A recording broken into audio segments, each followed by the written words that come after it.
Hello everyone, how are you doing? This is MD Tech here for another quick tutorial. In today's tutorial, I'm going to show you how to uninstall and remove the weather app on your Windows 10 laptop, tablet, or desktop computer.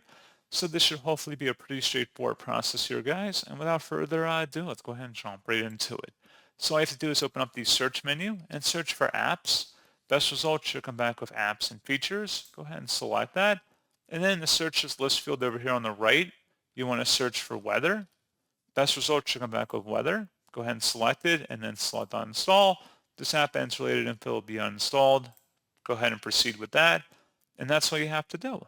So pretty straightforward process on that, guys. And as always, thank you for watching. I do hope that was able to help you out. And I do look forward to catching you all in the next tutorial. Goodbye.